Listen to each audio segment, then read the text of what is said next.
Hello and welcome to Fantasy Island. No, that sounds wrong. Wrong show. Start again. Hello, welcome everyone. Welcome back to Geek Syndicate. My name's Brian Nugent and I am on my own, which is exactly how I like it. Dave's left me to my own devices to do his little intro. So basically, a few weeks ago, Dave and I were hosting panels at the International Comics Expo up in Birmingham, or ICE, baby, to be short, which was a fantastic day and a fantastic convention. And if you've never been, I would suggest you get your ticket for next year as soon as they announce the dates. Anyway, one of the panels that we recorded was a look at the state of the comics industry through the lens of a SWOT analysis. If you don't know what a SWOT analysis is, don't worry, it's all going to be explained. So on the panel, we had Charlie Adlard, the comic laureate and artist on Walking Dead, Steve Tanner of Time Book Comics fame, Jessica Martin, who's does some amazing comics. One of the ones that I read, which I thought was fantastic, was Elsie Harris's Picture Show, and she was there launching a new graphic novel. And Jane Straw, who's fabulous inker who's just starting to get professional work, so she's just kind of coming into the comic scene. Well, I say comic scene, I say just come in, it was a lie. Jane's been around for years and she's just a fantastic talent, and I think she's going to go from strength to strength. Anyway, we got these folks together to just talk about what we think the state of the comics industry is, especially in the UK these days, and just to sort of talk around some of the issues and stuff. Anyway, here's the recording. Unfortunately, we didn't catch all the intros, so hence this intro. But we've got the bulk of the chat for you right now. So buckle up, settle in, set phases to stun. I don't know why I've said that. But anyway, hope you enjoy it, people. Laters.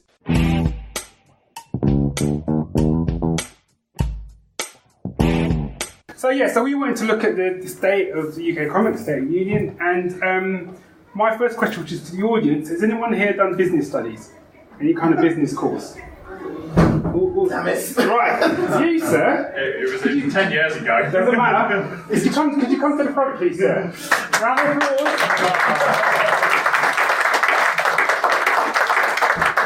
I'm really glad I put my hand up. So, you did business studies? Yes. So, if I said the term SWOT analysis... Oh, I can't remember. Oh, love you! Oh, yeah. Is there anyone here who would like to come and explain what SWOT analysis is to the rest of the team? Everyone's gone there. Stacey, come on. I'm going to forget what it all is now. I'm supposed to know. Do you want me to teach a trick? You've never heard of it? Analysis for very clever people. You're in for a treat, Charles. You're analysing special police forces. It's you. Well, can I ask a question first, though? Straight, yes. Why aren't you explaining it?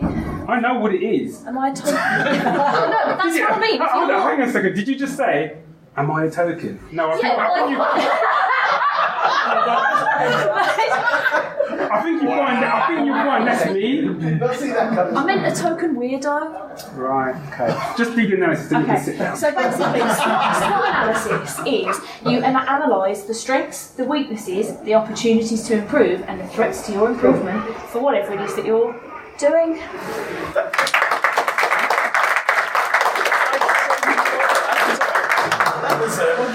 I didn't see that coming. No, that's actually pretty good. I know what I'm talking about, bro. So SWOT analysis is strengths, weaknesses, opportunities, and threats. So what we've done, and by we, I, because Dave does nothing, is one of the forums that I'm on Facebook is by the Awesome Comics podcast, which is us. And I put this out there just to try and get an idea of what the fans think about the state of comics today in the UK comic scene, especially the strengths, weaknesses, opportunities, and threats. So what I've done is talking of threats. Yeah. Well cheese and onion sandwich. Yeah. It's quite terrifying.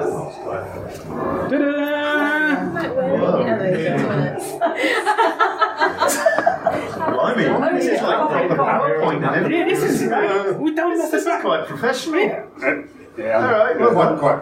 Thanks, Charlie. Yeah, at least someone appreciates my handiwork. So yes, obviously there were many strengths that they listed, but these were just some that I cherry picked. Over to you, Dave. So first of all, I'm just thinking about your experience within the UK industry, particularly. Let's leave America to the Americans today. Is there any Americans here? That was close.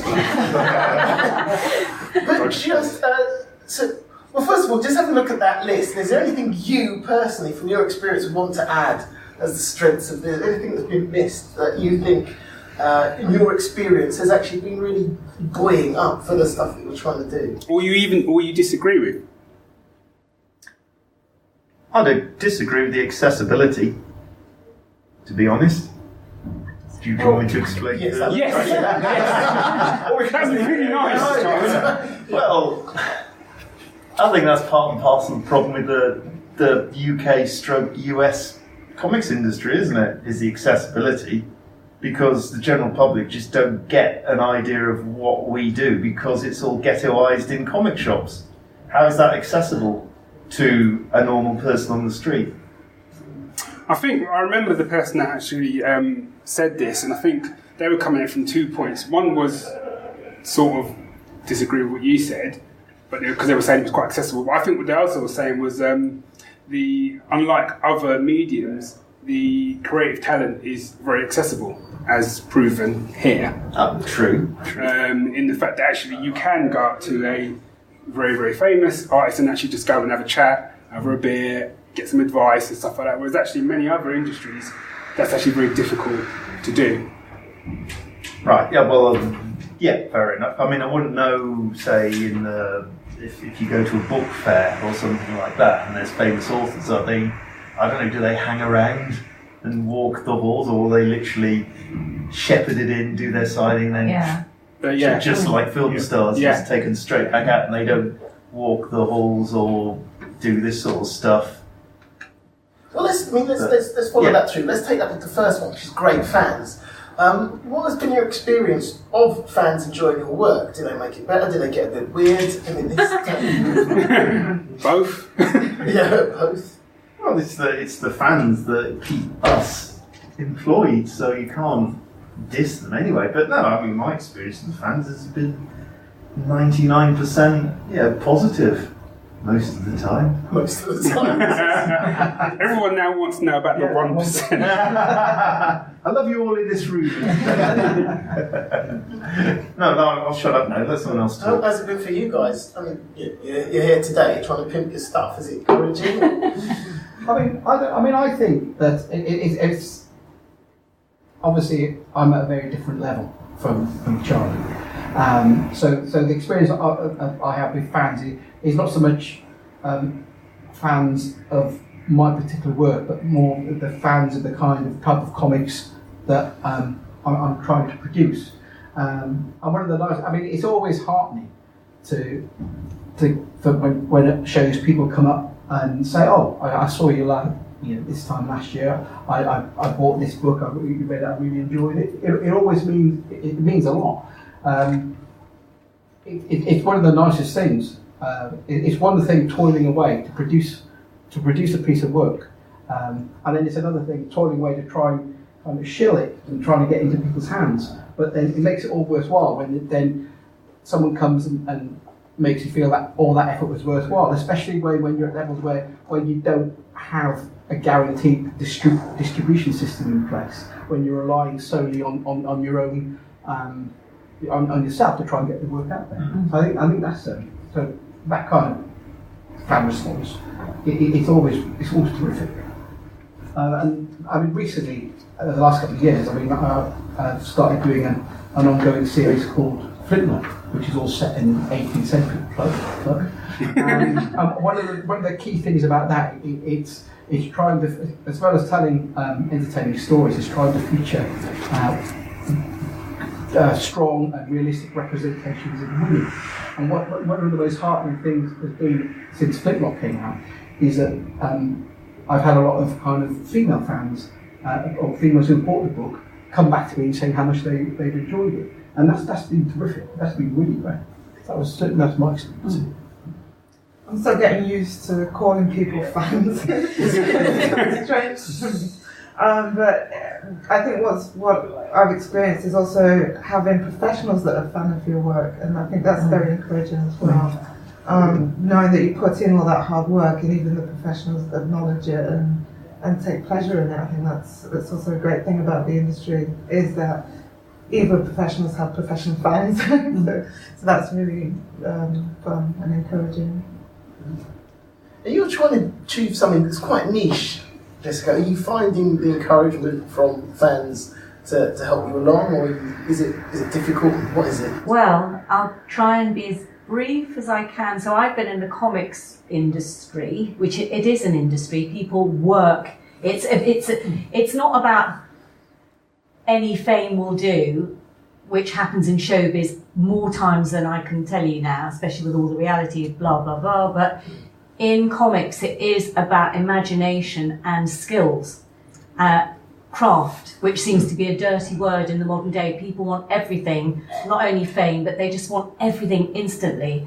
And the thing that attracted me from, coming from the world of show business, where I have up to now enjoyed success, and I've earned that, but there was always something nagging in me. Maybe it was the writer in me, maybe it's the artist in me. But when I came into the comics world, I just found people that were prepared to work for something, not for immediate gain, just because they love it. I mean, I just told somebody off, wonderful artist, people go and visit Graham Puttock's store, he's got fantastic comics. I said, you're not charging enough. And I said, I'm sorry, oh God, I sound like I'm telling you off, but it's just such wonderful work, and we're just spoilt for choice with what wonderful, beautiful work. So I came into this. My first convention was Thought Bubble, and I was sharing, I'm going to name drop here, I was sharing Mark Buckingham's table. So I drop his name because he's like my super patron. He's the first pro that believed in me. Well, even if he didn't believe in me, he gave me the thumbs up, and he's stuck with me ever since and followed my progress and critiqued me. But I shared his table, and I realised what an honour that was when I saw the big queue for all the Fables fans. We're talking about the fans. And actually, that was the first time I thought, oh my God, you are out of your element here. Come on, there's a bit of imposter thing going on here.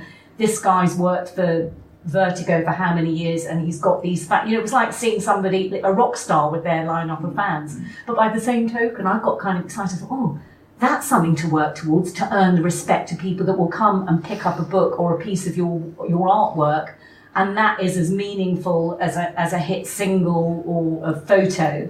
So I have my little comic, It Girl, about Clara Bow, and the reason why I created that comic was because I had already started my Elsie Harris Picture Palace, my graphic novel idea, was in gestation, and that is set in the 1930s, about a girl working in the film industry, and very much me exploring my pet geek passion, which is movie stars, film history, and the art techniques they used in those days to make things happen. But I realised my first reality check was, look, come on, before you do a novel, first of all, you've got to see if you can make a comic, and you've got to see if this genre of comic is going to resonate with anybody. Because I remember attending but not selling at the first Comic Con I went to was the London Super Comic Con, and I remember just seeing a sea of cosplay, and all I could see was superheroes. And my friend said to me, no, go in, look around you, there's indie people there as well, just go and talk to them. And I gradually, the reason why I gained confidence was because nobody looked at me and thought, how dare you, how arrogant of you, this is our pitch, go away. Everyone wanted to share their knowledge and their skills and their contacts. So that's how Mark Buckingham came to be on my side, because I showed him my stuff. And then going back to the point, but when I put It Girl on the table, already before the show opened, I had comic artists coming saying, oh, this looks interesting. Oh, movies, yeah. Oh, I love silent movies. Oh, I don't know much about her, but it was a real epiphany for me. I thought, you can't turn back now, because you've unwittingly opened a gateway to a genre that has probably, how things, I always think like sculpture, things pre-exist and they're just waiting to be uncovered. So, well, you know what? You've uncovered this now, and actually there's going to be lots of other people that think, oh, what a great idea. So you better stick with it. And, here I am, 4 years later with my collection of artwork here. But I have to say that two things I love about the fans, I think that they are genuine. If they are passionate about something, they'll come and share it with you. And they're not collecting it because, they might sell it on eBay a few years down the line. It's not about that. It's about the things that make them tick. The lovely thing is that this is niche, but within the niches, there are tribes. Can I just go back to what Charlie said earlier about the accessibility? Though I do agree, I still think that comics are in this ghetto of, I live in Watford and there's a comic shop that's opened up on the Parade. And if I didn't know about comics, I'd just look at it and think, oh, that's for those people that collect the models and Superman. I wouldn't go in there thinking I might discover a self-made hero book or a flintlock or anything. So on that subject, I've just finished crowdfunding with a publisher called Unbound. They have up till now only published prose books, but they're moving into graphic novels. And my dream is that when I've done my book, because they have got access to, Waterstones and the bookshops, that my book will be on a table. And with all due respect, I hope it is in the graphic novel section, but it's not necessarily going to be. It's just going to be a story that happens to be in a graphic novel form. A graphic novel and a comic is not a genre. I know I'm preaching to the converted here, but that's the message that we've got to get out to the wider world, because there is a massive audience out there that just hasn't been tapped. And why? Which kind of, sorry to, but just so you've tapped on the third of our weaknesses there, which is marketing. I want to say my PC is running out of power, so it might suddenly go dark and we're going to have to wing it. Right, remember these. Remember these. Yeah. Okay, I'll shut up now, Dave. Move away from me. Well, you can read my heads there. But you've taken us right to that marketing and press. Is that something we are still doing wrong? Well, we're marketing to ourselves, aren't we? Yeah. That's the problem. Yeah. We just market to the same, it's this circular thing we do in our industry, which is, it's what's the point of advertising a new comic within another comic? Because you're getting a reduced audience each time, because, say your comic sells 20,000 or whatever, just for the sake of argument. So you advertise another comic within that comic. Not all 20,000 readers are going to pick up that next comic, but that's all that's the only place you're advertising. So no one within the industry, I think, has got the foresight. I know it takes money, but no one seems to have this sort of enthusiasm to go beyond advertising within their own little niche, and by that very nature you just get a reduced audience each time. Well, it's one of the things that I've found when I go. So everyone talks about, comedy industry must be doing well because look at all the big films and whatever, all the movies and whatever. But the thing I always find really, I've only seen it happen once, where I came out of a Marvel movie, a comic movie it was now, and it actually set up a pop-up comic stand in the foyer. And they were selling comics for that particular character. And there was a queue of people there because they'd come out with their kids and families and, great, and some of them had never been in a comic shop before because they weren't going to a comic shop. But that happened so rarely, and it just amazes me, that kind of disconnect of the market. And I think is a kind of, it's almost, we're so sort of scared to get out there, I guess, to market to the wider world. To be honest, I think that's where and I know now that there's a lot of Comic Cons up and down the country that don't actually feature comics that much, or feature comics as a small part of it. And this year I've done a variety of different types of show all up and down the country, from the really big, massive MCM ones to the smaller ones. And what I found that when I've done the shows, including the MCM ones in this, because the MCM ones are predominantly about not comics, they're probably about other things. But also those little provincial Comic Cons, which don't really have a huge comic content there. That the people that attend, they are, a lot of the time, they're not comics fans, but they're quite open. And that's been really encouraging. So, and almost to the point where I found people are more open than people who go to a more traditional kind of mainstream Comic Con, where, if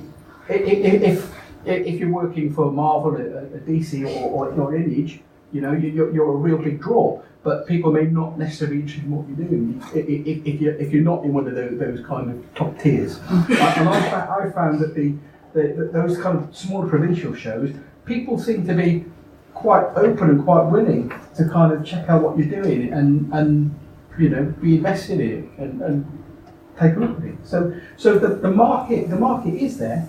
I think it's just finding it. And for me, one of the most successful shows I've done this year was a couple of weeks ago at Lincoln, which was I went to the Steampunk Asylum, which was as it says, a steampunk show. So there was hardly any comic content there. It was just me and Accent UK, because we do some books which kind of go into that kind of steampunk environment. But the audience for there was huge. Are you suggesting that one of the best ways to propagate stuff is to stop going to comic conventions and go to conventions? No, but what I'm saying is, it sometimes look beyond your country. Absolutely. That's what I'm saying. That's an interesting idea, because when I started looking at which cons to go to, I would see cons that are sci-fi based, and I thought to myself, they're not targeted towards comics, but that's probably a good place to go to promote my comic, which would be in that genre. So I think that's probably a good way to promote our comics, is to get out of just, our own conventions and see what other conventions happen around the country that touch on the interest that we're writing in. Yeah, I mean, but even you're talking about going to Steampunk one, which is great, and it takes your publisher to a broader spectrum of people, but yet you're still in that kind of genre sort of con. And I suppose you could argue that all conventions are sort of genre-based in a certain level. What we need to really look towards as an industry is achieving, this might be a pipe dream, but is achieving the same level as the French comic market, where you can go into a big electronics store and they've got a comic section, where you go to a bookshop, they've got a comic section. It's in their world, in their industry, it's just comics aren't accepted. They're called the ninth art over there. So they're as accepted as painting, sculpture, whatever the other 6 arts are. No, I'd imagine too. Yeah, I did my maths there. I remember the first comic my dad bought for me as a kid was from supermarket. Yeah, exactly. You can't do that anymore. No. Yeah, I think that's right. And I think even now we have graphic novels in places like Waterstones. They're always put in a section called graphic novels, so you go there and you'll see something which is something like From Hell, sat right next to something which is Superman. Whereas every other section, it's by genre, it's by crime, or fantasy. Why do you put From Hell in thriller or whatever, or crime? Well, this is the big bugbear, because I'd said something online, don't say things online, it's a stupid thing to do. Where someone had I think it was a comic shop, had said, should we stock by genre, or by publisher, or by title? And I said, really, we should be doing by genre. Yeah. Because it alienates new readers, because I've been in places, comic shops with friends of mine, and I go into comic shop, I'm a comic reader, and every time I go into a comic shop, I get lost. Because I'm kind of like, unless I know what I'm going in for, I get lost. Whereas actually, if I go into a bookshop, I'm like, I really fancy a thriller, I really fancy what sort of spy novels are out. Absolutely. But the problem is that a lot of, let's do a show of hands, who thinks that we should, in a comic shop, what would you prefer, to be stopped by genre first? Or by publisher? It's pretty decisive. That's the people working in the comic shops that don't want to be fiddling around. Oh God, what genre?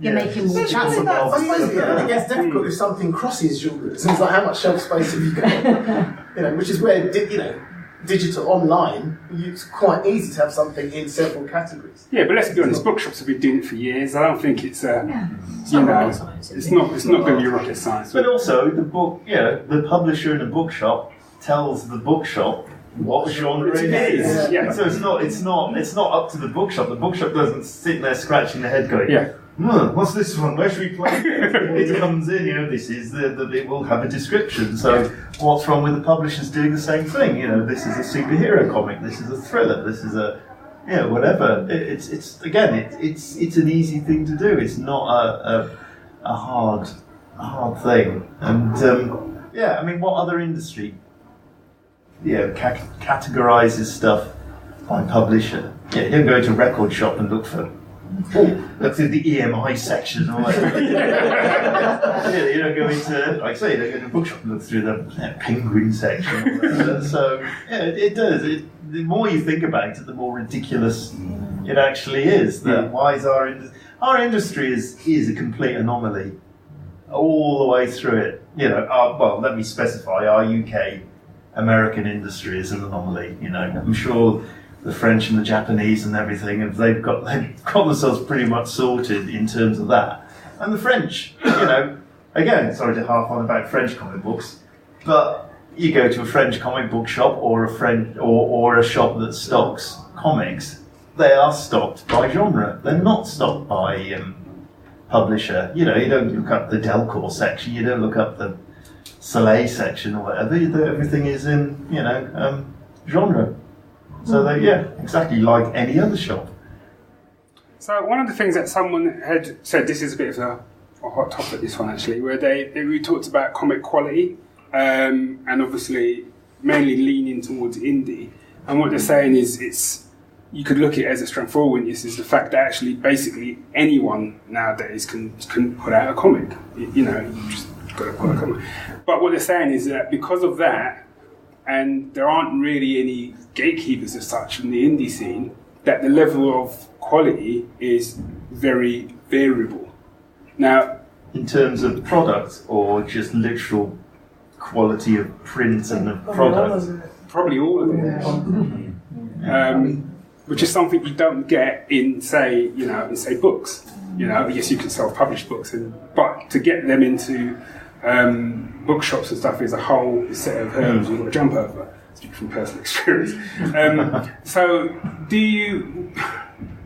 I'm trying to kind of phrase a question around it. Basically, does that need to change? Do we need to have gatekeepers in the industry?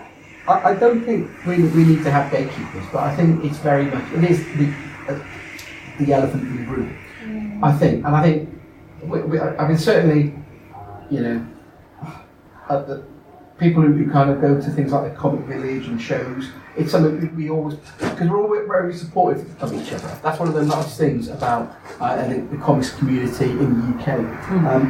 We do kind of support each other, which is great. Yeah. But at the same time, sometimes when you see feedback about shows and you see people complaining about, they put me in the wrong place, or they weren't the right audience to buy, or this, that, and the other. And sometimes it's because I know myself, because the first, when I started out, the first book I got was bloody awful. And people were kind enough not to tell me, but really, it was awful. It was nicely printed, but it was awful. I think when you start, you're on that kind of learning curve, especially when you're in this environment where, as you said, anyone can actually jump in and then you can take part. I think sometimes it is that it may be produced lovely. It may have production design may be terrific, but the content itself may fall short of what is around you, and that's maybe the reason why you're struggling to get sales, because everything else is more attractive to people. And I think sometimes we find it difficult to kind of acknowledge that ourselves. I think it's one thing being self-critical, because as creators you're always self-critical of your work, because we're all in that position as creators where you complete something and you think it's marvellous, and then the next day you look back at it and you think, oh my god, that's awful. And if you look back at it in 2 years down the line, you always get embarrassed about it, but that's part of what being a creator is all about. But I think it is a difficult. I kind of know what they're trying to say in terms of that, but you don't want to impose any restrictions. It's not for me to say to somebody else, oh no, you shouldn't be producing that. That's not good enough. That's not right. It's not down to me to say that. Well, I don't know if you as a publisher, surely it is. If someone comes to you and it's not good enough, Well, You're not going to publish it, are you? Well, that's what I mean. Yeah, yeah. That's but it is. Yeah, but down to you in a lot of ways. yes, that's right. But I think at the same time, I also self-publish. So I put my own work out rather than. So it's not just other people's work. So again, it's kind of Who's gatekeeping you? Yeah, gatekeeping Well, yourself. that's it. No, it is. Yeah. And maybe in the past they should have done. Maybe I should have been told at the start, what are you doing, man? Yeah, but I think you're sorry to interrupt, Steve, but what you're saying is it's kind of the gatekeeping is the audience. They will decide, no, that's not for, or I'd rather have. So you've been told, it's been made, but you may have spent 500 quid on your print run, but what you. And there is sometimes that attitude of people blaming everything else, but they're not kind of looking, oh, look in the mirror, look at that, can you not see? And you made several typos, and it's not set, and you've used Comic Sans, whatever. But, That was it. That was my first one, Comic Sans.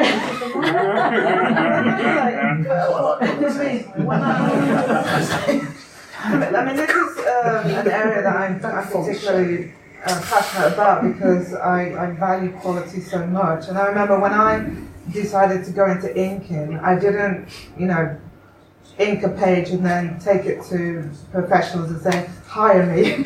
I spent, I think, 2 years developing my portfolio, practicing, learning to build that quality up.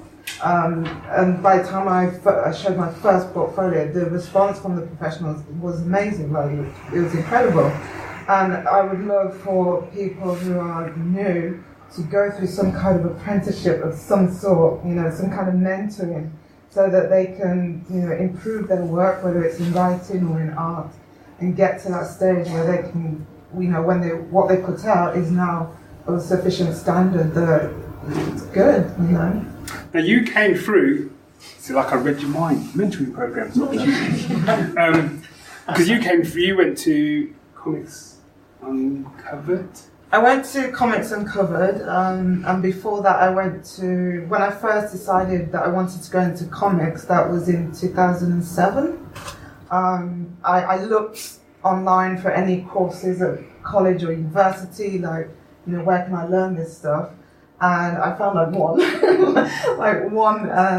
But at the same time, I also went to my first MCM, and I met a guy there, and he was also doing a course. And I kind of felt like, well, what would be better for me if I go on his course? I'm getting, input from, direct from the industry, like I'm being mentored by someone in the industry.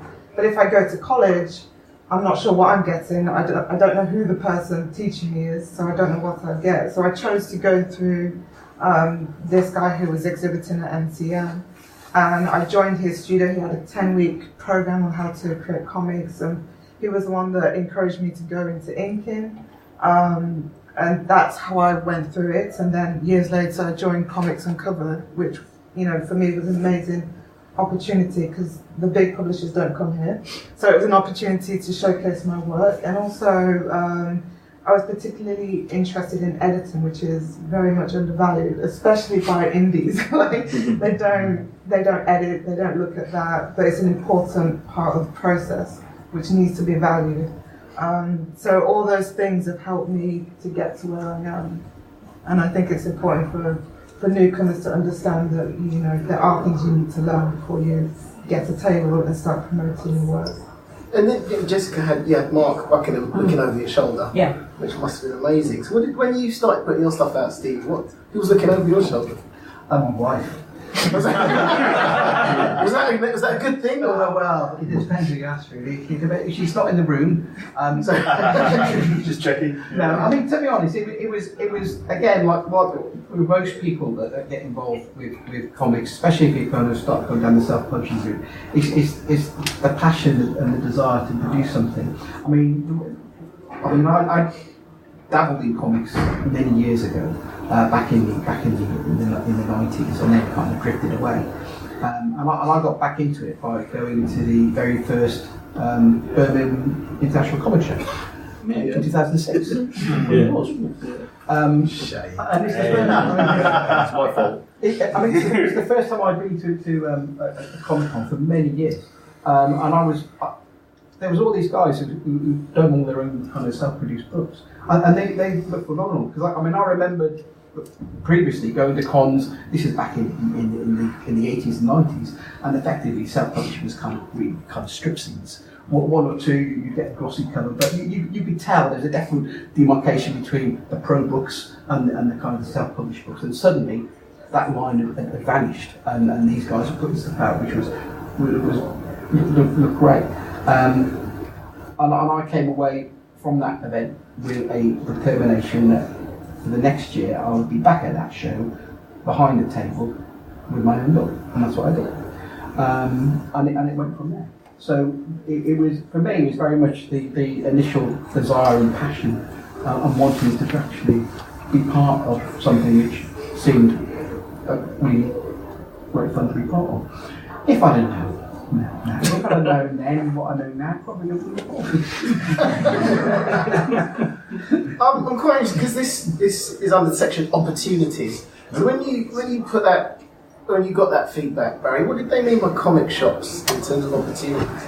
Well, basically, I suppose the question is to all of you really, is are we happy with the way comic shops operate? Are there things that they can do to change? I suppose that's what I'm looking at from opportunities. Are there opportunities for comic shops to change and perhaps evolve, or are they fine as they are?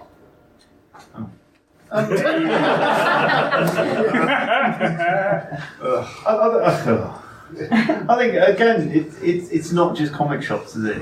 It's no. Where the industry is set up that the comic shops have had to sort of fall in to operate. We are in this really bizarre sort of situation where we have one distributor for starters. What other industry just has one? Every other industry that would be an illegality. Monopolies and mergers, etc., etc. That wouldn't be allowed to have one all-encompassing, power, because they can dictate what they do, and because of that, the comic shops have to kind of fall in line, or else they're not going to survive. So I think we have to look at the whole thing, not just comic shops. Let's face it, comic shops, they've still got to make money, so they've still got to take in the majority of Marvel and DC or whatever, because that's the ones that make the money. So therefore, you go into a comic shop and you see 80% of shelf space taken up by superheroes, and which goes obviously back to what we're discussing about the accessibility and everything, about going in there and just all you can see is a sea of spandex, and it's like, oh, how is this accessible to anybody? So it's really the nature. You've got to start from the top, haven't you? And work down from the distributor. God, we need some competition out there, to make this industry more healthy. We need another distributor to come in and go, actually, we're distributing now as well, and therefore, comic shops can choose then between those two powers, or however many powers that be. They can at least have the choice. It is our industry. When you think about it, when you explain our industry to a layman, they look at you as if you're insane. No other industry works like this. This is madness. And you kind of think, I suppose it is really. Have the rest of you struggled to get your work into comic shops? Oh, yeah. I think that's the thing. If it's not Diamond, you're pretty much stuffed for the most part. And I think even if you do go through Diamond, unless you're in that kind of front section, which is the Marvel, DC Image, and the other big one, you're usually pretty stuffed as well. The chances are, because there's just so much there. And I think over the years, I've got stuff into comic shops now. Local comic shop. Nostalgia Comics here is a really kind of indie-friendly comic shop. So I've got stuff in there. Other shops, it's been a bit hit and miss. But I've been down through the Diamond route myself as well, and that hasn't been great. To be honest, I think. Sorry to interrupt, but Diamond only function like any other major business. Like if a company pays more to put their product in, say, someone like Sainsbury's by the tills, they pay more money to do that than have it at the back of the supermarket or whatever. It's exactly the same what Marvel and DC do with Diamond. The people that have the money get their stuff at the front, and it's just that, unfortunately, is the way of the world, isn't it? Yeah, that's right. That's right. But I mean, it's a constant struggle to get to the family and work.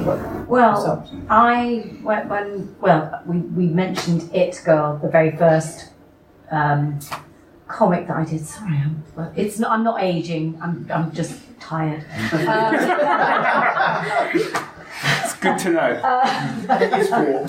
But I did a lot of. Well, here's where my acting background, I suppose, came into play. But funny enough, whilst in all the time I've been an actor, I was always very shy of doing the thing of networking at parties and talking to the casting directors. But suddenly, when I came into comics, I employed all the things I ever should have done, which is to fake it. Even if you're not feeling like the most confident person in the world, you be proud. And even if you're Steve Tanner with your very first work, or me with my very first work, I had my portfolio. I went to one of these London meetings, these secret meetings we have in a pub every month with writers and illustrators. It was like something out of like the Boswell Johnson coffee shop age. But I remember the pros looking at my portfolio that I was so proud of, and they said really nice things. And now I sort of think back, and I thought, oh my God, cringe.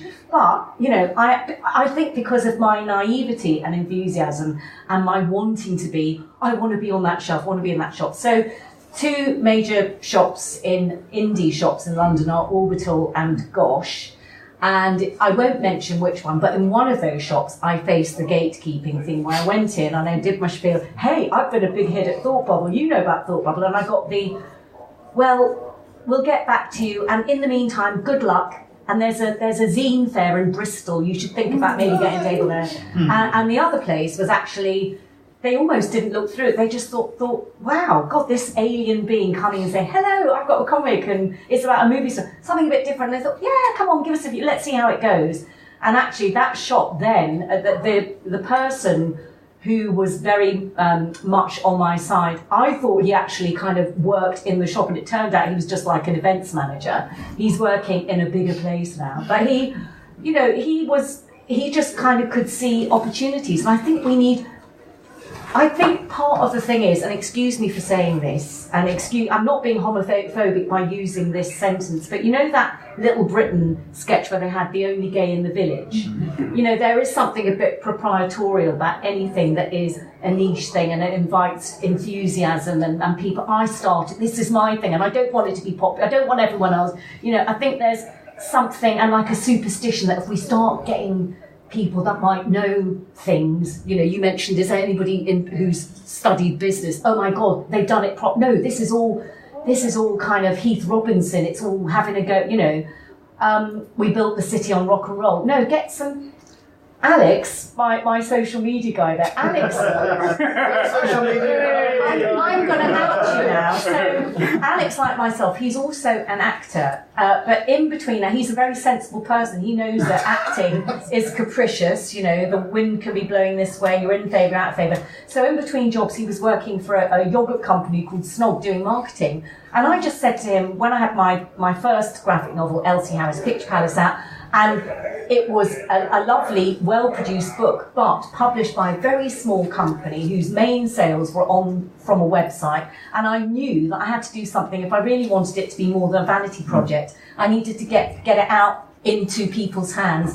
And I asked Alex, because I thought, well, he knows something about, he's marketed a yogurt. Now, everybody eats yogurt. How do you make one yogurt different to another? So I thought, and I did the right thing because he pavement pounded, you drew up a whole questionnaire, you handed out Elsie to people at a Westfield shopping centre. I mean, who'd think of that? And he got them to give feedback and, and went outside of the lines to do it. So, sorry, coming back to the comic shop thing, I think comic shops, they will I know Diamond is the big bad monopoly. Actually, if you go in, and if anybody is an indie comic creator here and they think, I want to do more than, I want to be at the cons, but I want to go be in a shop too, just go in and ask people, and some are rude assholes and they think they know better. But I tell you what, when your comic is doing well in another shop and you go in and they'll want what the other shop is having.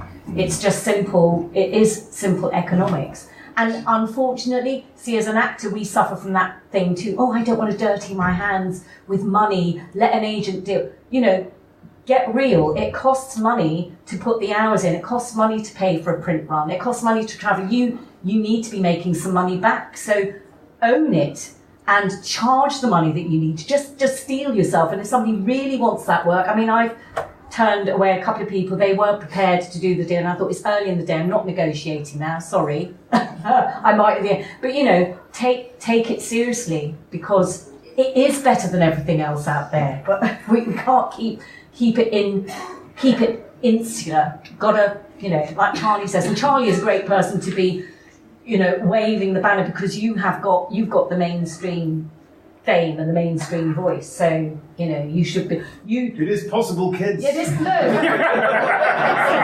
how many literary festivals have you done with? I'm sorry, I know his name's Robert, but what's the writers? You know, do you go to literary festivals and do signings? I've done the odd literary festival. It's still, you know, even Walking Dead is still ghettoised for what it is. I mean, I did the Edinburgh Book Fest a couple of years back, and which was great. It was great to be part of something like that and be walking around with the authors and be part of that. And you just thought, yeah, this is great, you know, because we are accepted, and you know, The Walking Dead all of a sudden is seen as part of a all-encompassing, you know, just these are books, pure and simple. Yeah, these aren't.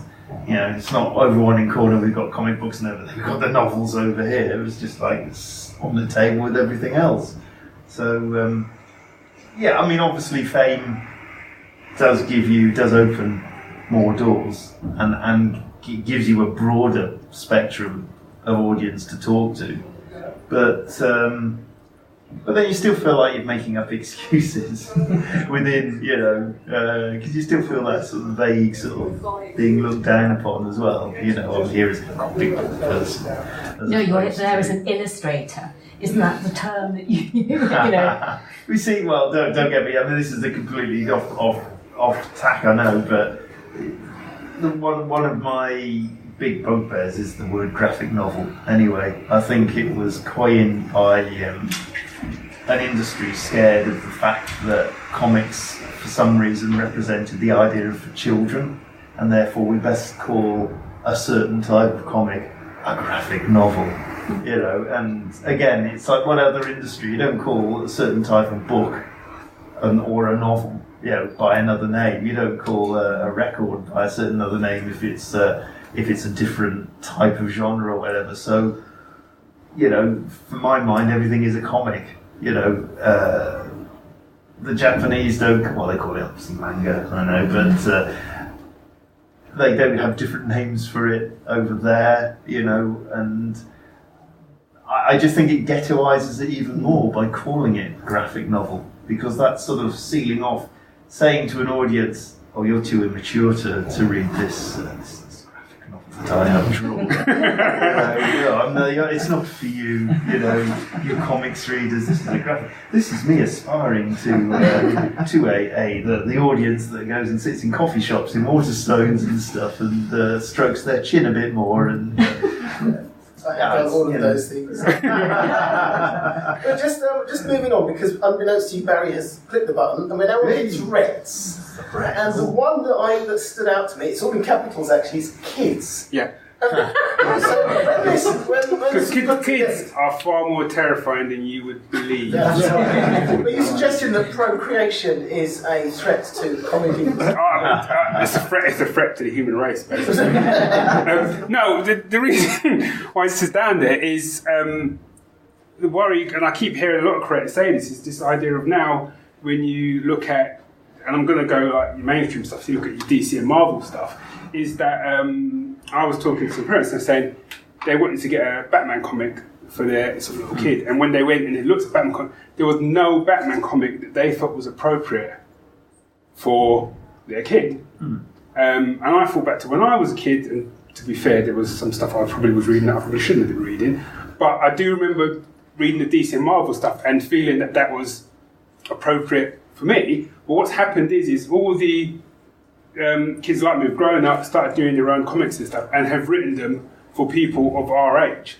So the reason I put the threat down is the worry is that we'll stop having titles for kids, and it will become less accessible for kids to get into comics. They'll stop reading comics. Those kids would have been the next generation of comic creators. Therefore, the comic industry will die a horrible and painful death. Thank you. No, I totally agree. Because I don't know, blame Frank Miller and Alan Moore. I don't know, the two people that decided at that time in the mid-80s that, let's take these iconic characters and do something different with them.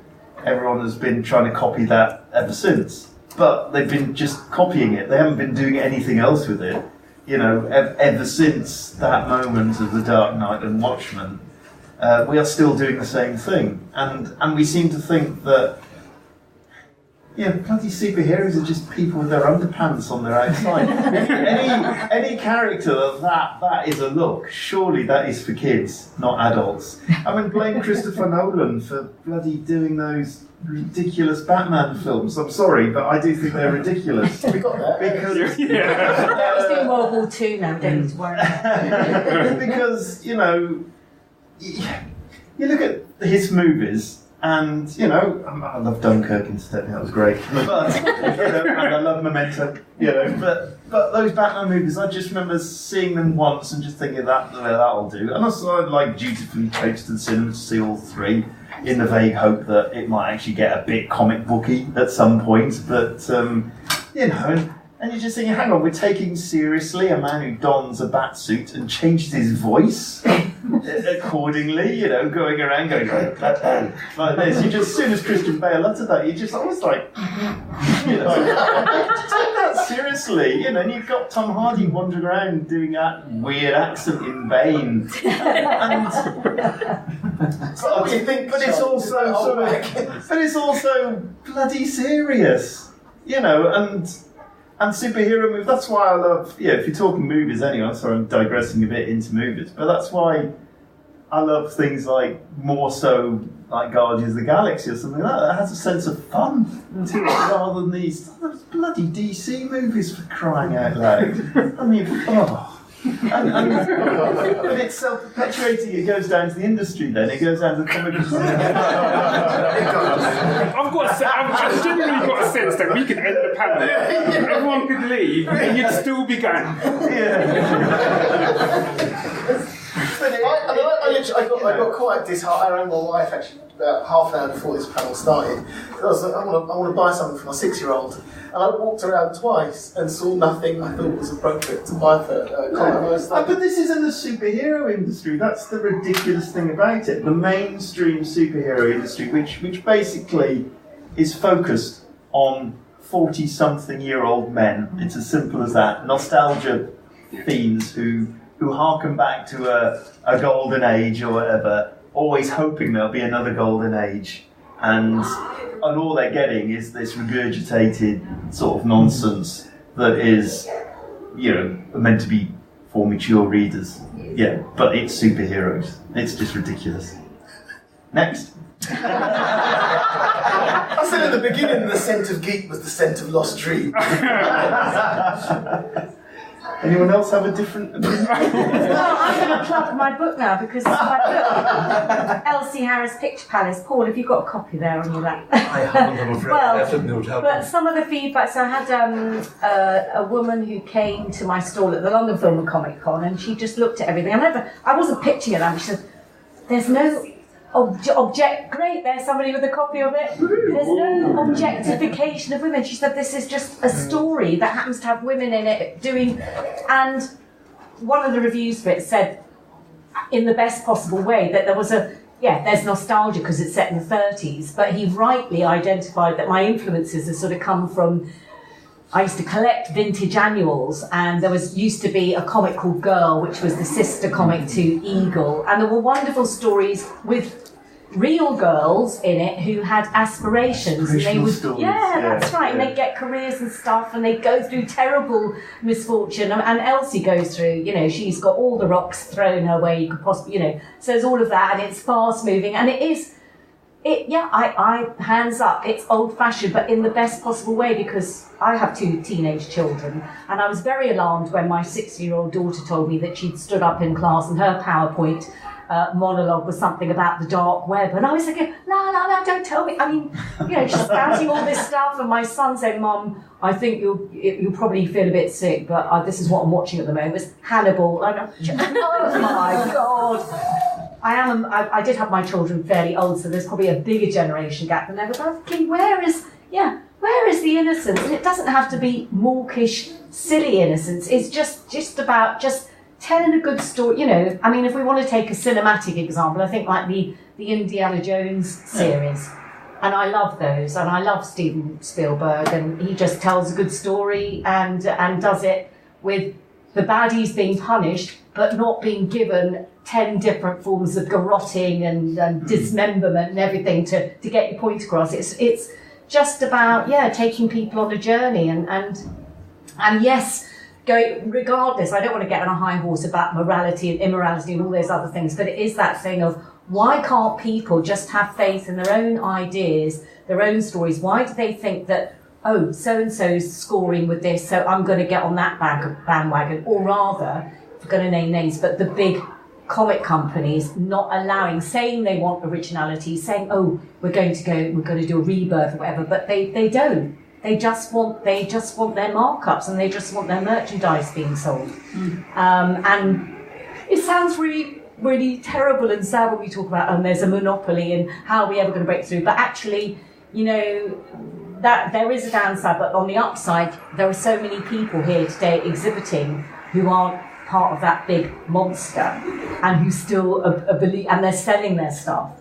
And you're selling your stuff. Jane, by the way, she's a very rare person, because to have that amount of self-criticism and self-knowledge and professional attitude it's not an everyday thing. And I think, my God, if you were to teach a course, that would probably influence people and put people on the right path. But there's just so much good stuff. And when I hear people talking about their ideas, I just think, oh, God, that's really, I haven't heard that one before.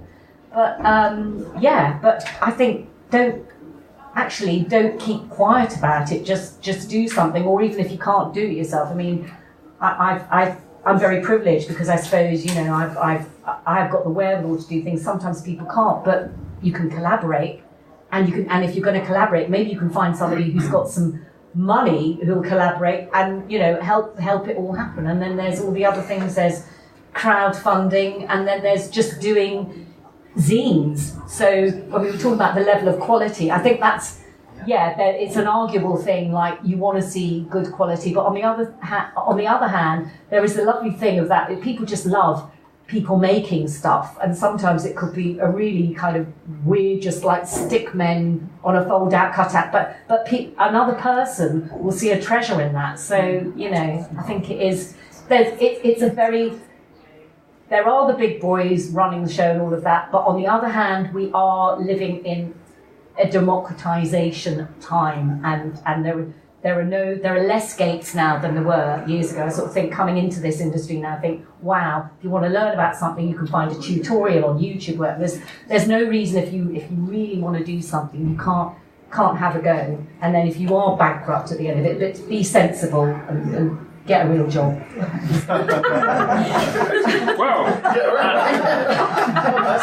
See the writing on the wall. It ain't happening. Not to sound depressing again, but when The Walking Dead became really successful, and we go, this is great. We're kind of this weird anomaly in the comics industry. We're in probably at the time we're a top 30 book, and we're the only black and white book, we're the only non-superhero book, etc., etc.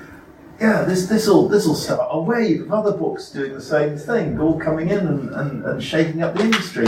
What's really kind of depressing is The Walking Dead is still an anomaly after 13 years.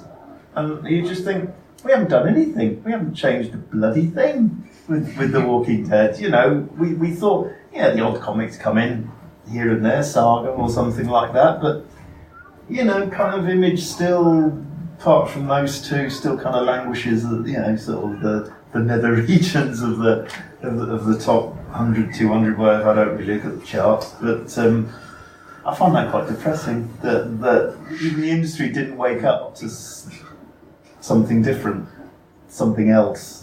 You know, there was not that impetus for people to go, well, people did probably do that, but for some reason sales didn't dictate. You know, everyone still went, oh, Walking Dead, I'll buy The Walking Dead, but I'll also buy my 10 superhero comics, and that's it. It wasn't like, oh, Walking Dead, and I'll get rid of 5 superhero comics and buy more interesting stuff. It was like, I'll just buy that on top of, you know, it is still, unfortunately, the anomaly.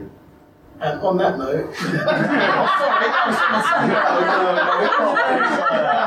can't finish like that. comics is great. There we go. I mean, what was great is we have a panel of people who've definitely got opinions, which is great. Especially Christopher Nolan. But at the heart of it is a love for the comic industry and a desire for it to do better and evolve. So we'll do our part to make it evolve. Pokemon. That's what I've got. Now, some people have just walked in and just gone, Jesus. Well, let's just say thank you. I thought thank you for that debate and for taking part in our SWOT analysis. Thank you very much.